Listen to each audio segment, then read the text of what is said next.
नमस्कार सभी को। मैं डॉक्टर नीति पांडे अपने चैनल केवी टीचर्स टैलेंट में आपका स्वागत करती हूँ। और जैसा कि वार्षिक परीक्षा का दौर भी शुरू हो चुका है, तो ये एक सैम्पल पेपर है क्लास 8th के लिए। पुस्तक मल्हार है और टोटल मार्क्स वार्षिक परीक्षा के लिए 60 मार्क्स। तो देखिए, सबसे पहले इसमें अनसीन पैसेज रहेगा आपके लिए। अनसीन पैसेज में थोड़ा सा परिवर्तन हुआ है, ट्रेंड बदला है। अनसीन पैसेज देते हैं, 3 एमसीक्यू दे रहे हैं आजकल और 2 क्वेश्चन आंसर लिखने के लिए दे रहे हैं। तो हम चलेंगे, ये पैसेज है जो कि आपको पढ़ना है और जो प्रश्न है वो हम देखेंगे। पहला प्रश्न है क। देखिए, मनुष्य अधर्म के कारण होने वाले अनर्थ को कैसे समझने लगा है। तो यहाँ पर देखो, जो समझने लगा है, आप पैसेज जब ध्यान से देखेंगे आपको पैसेज पढ़ते पढ़ते आपको समझ में आएगा। एक लाइन इसमें देखिए, यहाँ पर ऑप्शन जो दिया हुआ है ना, अपनी शुभ बुद्धि से, ठीक है। तो आपका आंसर यही है, अपनी शुभ बुद्धि से, ठीक है। अगला प्रश्न ये देखिए, लिखा भी हुआ है, धीरे धीरे मनुष्य अपनी शुभ बुद्धि से धर्म के कारण होने वाले अनर्थ को समझने लगा है। तो आपका ऑप्शन यही है, 4th ऑप्शन आंसर। खा प्रश्न देखो, विज्ञान की प्रगति और संचार के साधनों की वृद्धि का परिणाम क्या हुआ है। क्या परिणाम हुआ है। तो देखो, पहला, भिन्नता बढ़ी है, वैमनस्यता बढ़ी है, देशों की दूरियां कम हुई हैं, देशों में विदेशी व्यापार बढ़ा, ये तो सही है।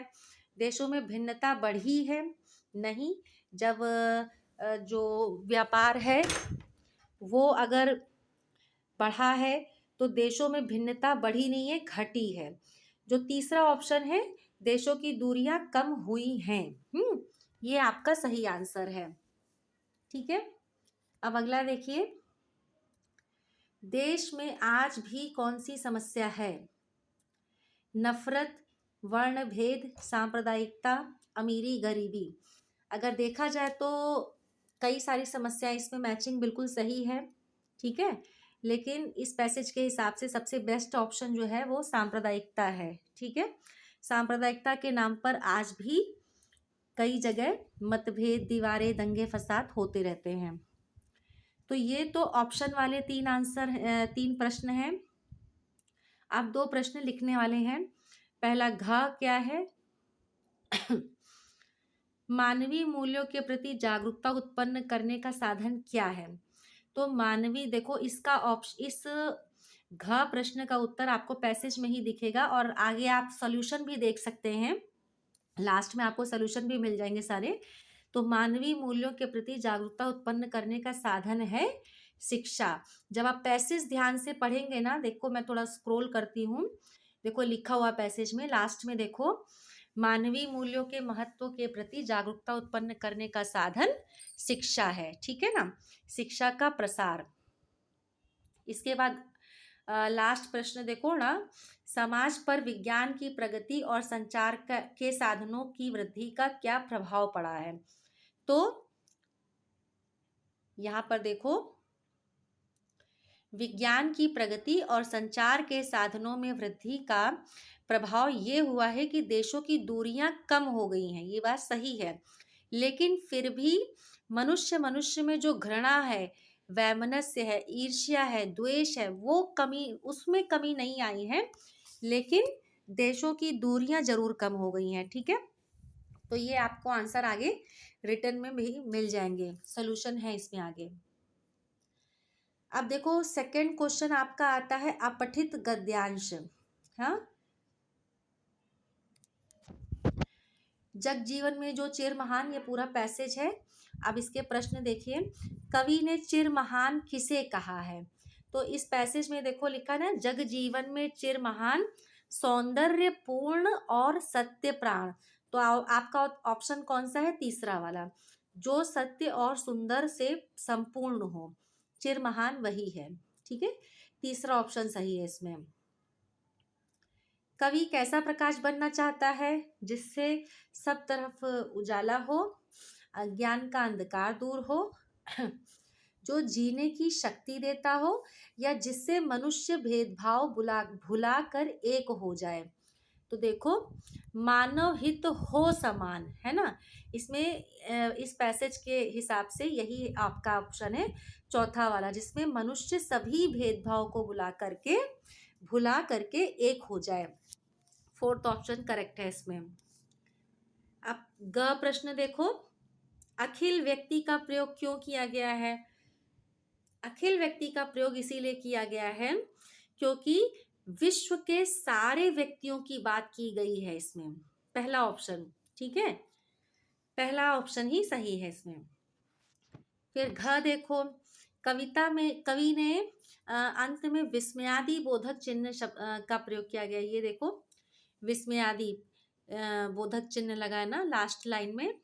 मिल जावे जिसमें अखिल व्यक्ति, ये अंत में जो चिन्ह लगा है उसको क्या बोलते हैं? विस्मयादि बोधक चिन्ह।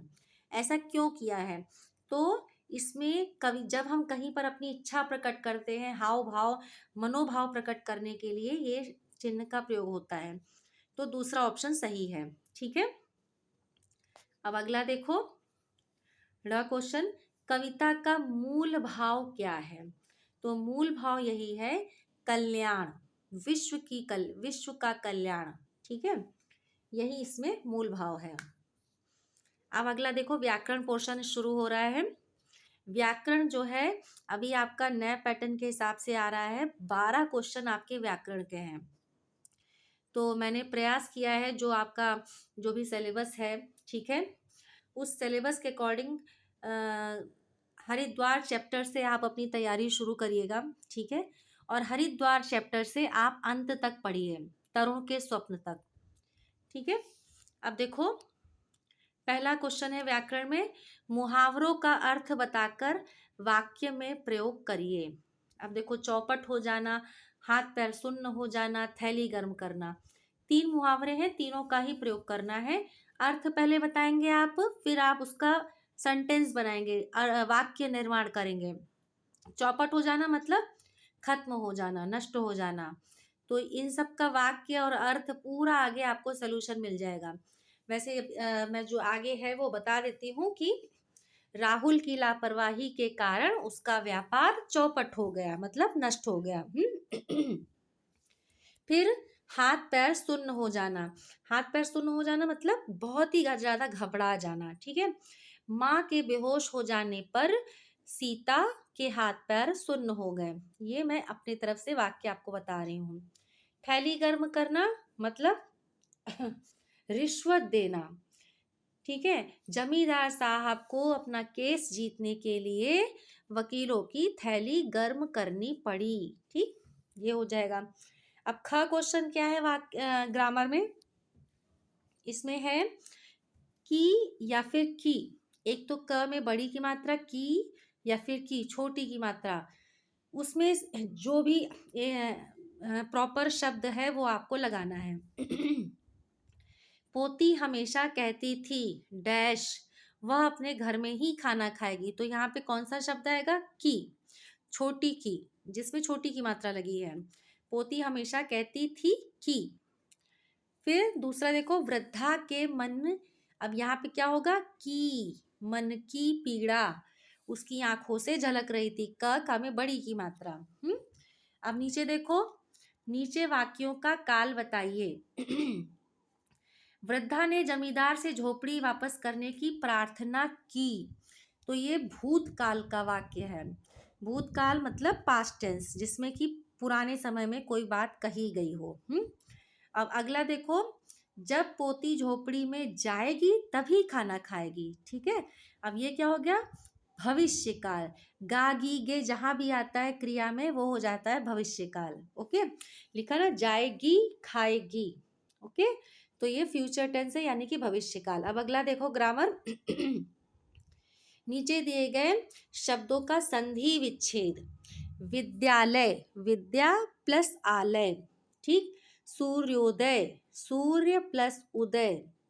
भोजनालय, ये भी वही है, भोजन प्लस आलय। तो ये आप देख लीजिएगा। अब अगला प्रश्न देखो, मिलान वाला है।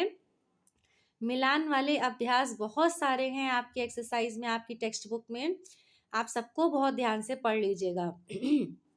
फिलहाल इसमें जो है विपरीत शब्दों का मिलान बताया गया है। खंड खंड का अखंड है, उत्तीर्ण का अनुत्तीर्ण है, श्वेत का श्याम है, श्वेत मतलब सफेद और श्याम मतलब काला, खूबसूरत का बदसूरत, उत्तीर्ण मतलब पास हो जाना। अब प्रश्न उत्तर देखो है। यहाँ पर पठित गद्यांश को पढ़ करके प्रश्नों के उत्तर देने, ये 5 नंबर का है। तो ये जमींदार वाला जो आपका चैप्टर था माधव राय सप्रे का, एक टोकरी मिट्टी, उसी पाठ का ये पैसेज दिया गया है, गद्यांश है। प्रश्न देखिए, वृद्धा का इकलौता सहारा कौन था? ऑप्शन दिया हुआ है, उसकी पोती।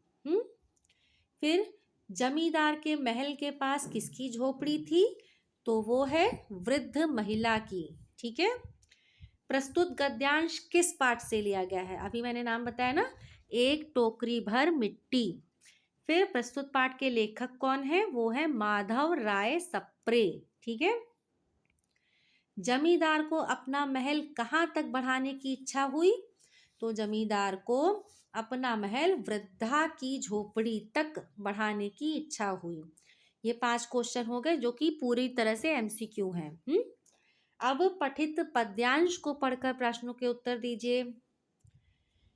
हाँ, ये देखो, हर ब्रह्मांड में कितनी ही पृथ्वियां, कितनी ही भूमियां, ये वाला कौन सा चैप्टर है? ये कविता है, ये है आदमी का अनुपात।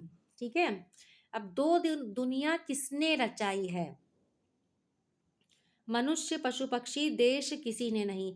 वैसे तो देशों का, आप देशों को कौन कहे एक कमरे में 2 दुनिया रचाता है, आप ये ऑप्शन भी लिख सकते हैं, लेकिन मेरे हिसाब से इस कविता का जो भाव है ना, सबसे बेस्ट ऑप्शन आपका यही है, मनुष्य।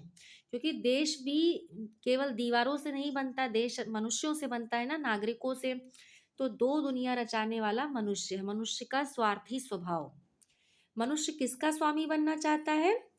प्रकृति का, दूसरे मनुष्य का, अपने ही साथी का, सारे विकल्प। तो ये चौथा ऑप्शन सही है, सभी विकल्प सही हैं। प्रस्तुत कविता कौन सी कविता से लिया गया है प्रस्तुत पद्यांश? तो ये आदमी का अनुपात है। ठीक है।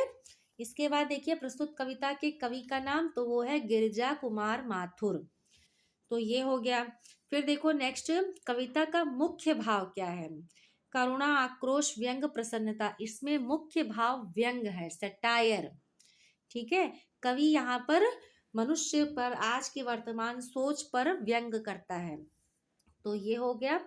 और ये ध्यान रखिएगा, एमसीक्यू के लिए हर एक पाठ का नाम और हर एक लेखक, कवि का नाम जरूर से जरूर समझ के जाइएगा, क्योंकि वो क्वेश्चन अक्सर पूछा जाता है। अगला देखिए, ईश्वर करे इन दिनों कोई मेहमान ना आए। यहाँ पर 3 गद्य प्रश्नों के उत्तर देने हैं। ठीक है। 4 प्रश्न हैं जो कि आपको उत्तर देने हैं। ईश्वर करे इन दिनों कोई मेहमान ना आए, रेवती इस तरह की कामना क्यों कर रही है? तो भाई आपने ये चैप्टर पढ़ा है ना, ये चैप्टर कौन सा है? नए मेहमान। क्योंकि रेवती का घर बहुत छोटा है, गर्मी बहुत भीषण है, और उसका खुद की भी स्वास्थ्य उतना ठीक नहीं है, इसीलिए रेवती चाहती है कि इतनी गर्मी में कोई भी मेहमान ना आए। फिर नेताजी सुभाष चंद्र बोस ने किस प्रकार के राष्ट्र निर्माण का स्वप्न देखा था? नेताजी ने यही स्वप्न देखा था कि वो एक ऐसा देश बनाना चाहते थे जहां पर सभी लोग समानता के आधार पर रहें, सभी लोग विद्वता के आधार पर, अपने टैलेंट के बल पर आगे बढ़ें। ठीक है। जहाँ पे धर्म, गरीबी, अमीरी, लिंग, पक्षपात, ये सारी कोई बात ना हो, सभी को आगे बढ़ने का समान अवसर मिले, और देश के नागरिक इतने सक्षम हो कि वो अपने देश के बारे में पहले सोचे, ना कि स्वयं के बारे में। अब ग देखो, जमींदार ने वृद्धा से क्षमा क्यों मांगी? झोपड़ी क्यों वापस दे दी भाई? तो जमींदार ने वृद्धा से क्षमा इसीलिए मांगी क्योंकि उसको एहसास हो गया कि उसने गलत किया है, वृद्धा के साथ अन्याय किया है, इसीलिए पश्चाताप के स्वरूप उसने झोपड़ी वापस दे दी। अब अगला देखो, घ प्रश्न। मैं चारों का आंसर बता रही हूँ, लेकिन आपको करने केवल 3 ही हैं। ठीक है। कि नेताजी का लक्ष्यों या ध्येय को पूरा करने के लिए आज की युवा पीढ़ी क्या-क्या कर सकती है। तो आज की युवा पीढ़ी अपने स्वयं के स्वार्थ को छोड़ करके जब देश हित में आगे बढ़ने का प्रयास करेगी, तो नेताजी का जो लक्ष्य है, जो सपना है, वो अवश्य पूरा होगा। ठीक है? अब देखो अगला ये है कि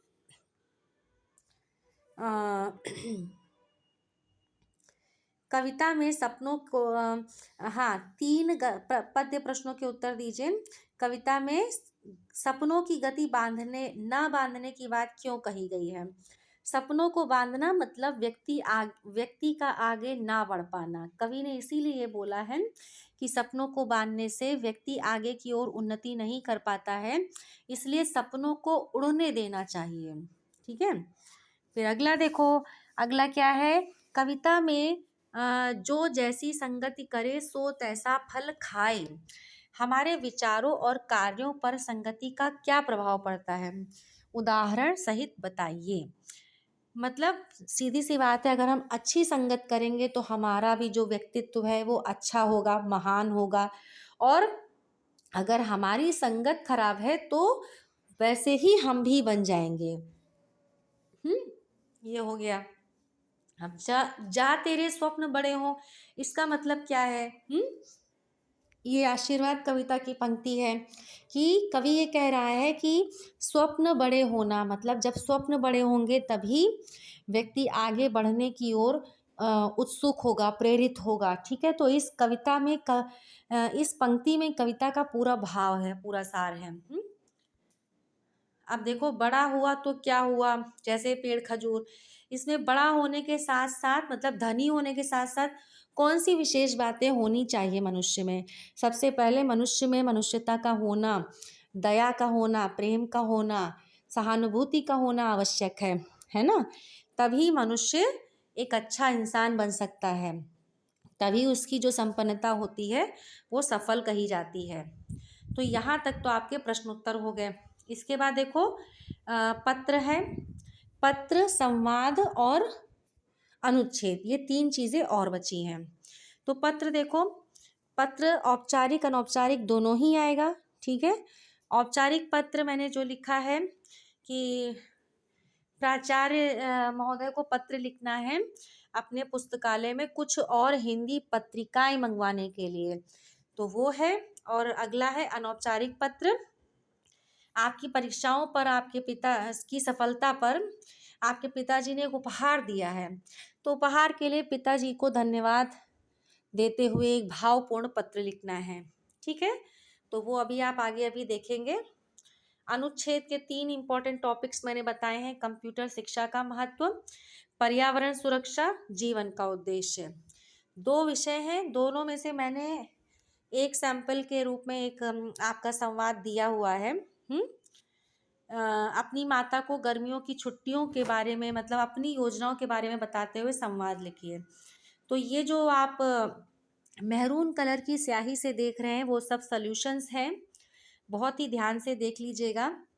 ग्रामर का पोर्शन है, देखिए ये है ना, यहाँ पर वाक्य प्रयोग है, मैचिंग है, फिर ये प्रश्न MCQ वाला है, ये रिटन आंसर है। ओके, अब देखो ये पद्य वाले रिटन आंसर हैं। ठीक है? अब देखो ये पत्र है आपका, सेवा में फिर दिनांक आप दूसरी साइड भी लिख सकते हैं। सेवा में के बाद प्रधानाचार्य महोदय। ठीक है? एक्चुअली में ये दूसरे ही साइड था, लेकिन ये थोड़ा पेज सेटिंग के चक्कर में वो थोड़ा सा नीचे आ गया। सेवा में के बाद प्रधानाचार्य महोदय, फिर विद्यालय का नाम लिखिए और मैंने प्लेस का नाम लखनऊ डाल दिया। विषय क्या है? पुस्तकालय में हिंदी पत्रिकाएं मंगवाने हेतु। फिर महाशय या महोदय, निवेदन है कि हमारे विद्यालय के पुस्तकालय में ज्ञान विज्ञान खेल संबंधी हिंदी की पत्रिकाओं का अभाव है। यहाँ पर अंग्रेजी की अनेक पत्रिकाएं हैं, लेकिन कई बच्चे अंग्रेजी नहीं समझते। इसके अतिरिक्त छात्रों में हिंदी पठन को प्रोत्साहन देने के लिए रुचि बढ़ाने के लिए भी आपसे अनुरोध है कि पुस्तकालय में क्रिकेट सम्राट, प्रतियोगिता दर्पण, विज्ञान प्रगति, नंदन जैसी हिंदी की पत्रिकाएं नियमित रूप से मंगवाई जाएं, ताकि अधिक से अधिक छात्र ज्ञान ग्रहण कर सके। आशा है कि आप हमारी इस आवश्यकता को अवश्य पूरा करेंगे या पूरी करेंगे। फिर धन्यवाद, भवदीय या फिर आपकी आज्ञाकारी छात्रा, इस तरह से लिख सकते हैं क ख ग। अब नेक्स्ट देखो, जो आपका पत्र था ना अनौपचारिक, वो भी मैंने लिखा हुआ है।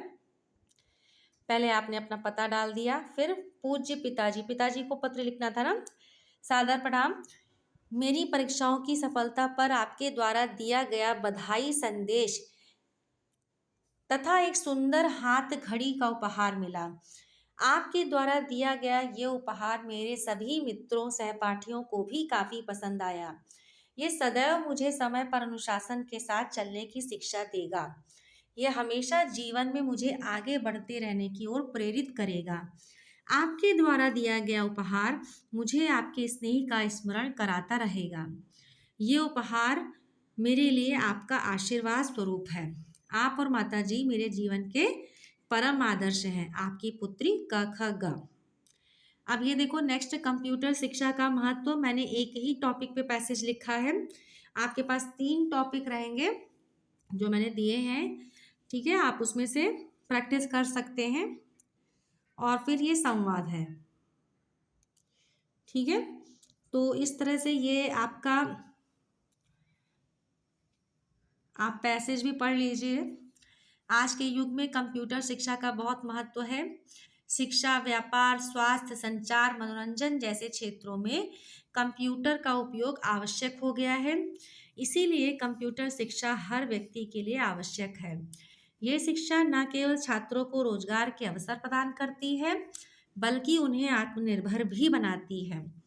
कंप्यूटर की मदद से हम तेजी से जानकारी प्राप्त कर सकते हैं, डेटा सुरक्षित रख सकते हैं। इस तरह से ये पूरा पैसेज है, जिसको आप आगे बच्चों ध्यान से पढ़िएगा। नेक्स्ट लास्ट क्वेश्चन है संवाद का। तो सैंपल के रूप में मैंने ये जो दूसरा ऑप्शन था ख वाला, वो मैंने आपके लिए लिखा है। गर्मियों की छुट्टियों में बेटी का माँ से संवाद, मतलब छुट्टियों के लिए क्या योजना है उसका। बेटी, माँ आज मेरी परीक्षाएं खत्म हो गई हैं। 1 मई से मेरी गर्मियों की छुट्टियां भी शुरू हो जाएंगी। जल्द ही मेरा परीक्षा परिणाम आने वाला है। माँ, हाँ मेरी प्यारी बेटी, इस साल तुमने परीक्षाओं के लिए बहुत मेहनत की है। अब कुछ दिन के लिए छुट्टियों में आराम करो, खेलो कूदो, ताकि अगले सत्र में फिर से पूरी शक्ति के साथ पढ़ाई पर ध्यान दे सको। बेटी, माँ 1 हफ्ते आराम करने के बाद मैं बैडमिंटन खेलना सीखना चाहती हूँ। इसी के साथ वैदिक गणित का भी अलग से कोर्स करना चाहती हूँ। मुझे इस बार स्कूटी चलाना भी सीखना है। ये संवाद चल रहा है। अंत में माँ का संवाद, बहुत बढ़िया बेटिया, बेटी अच्छी योजना है। तुम 1 हफ्ते के आराम के बाद ही जरूर सीखो। मेरा पूरा सहयोग रहेगा।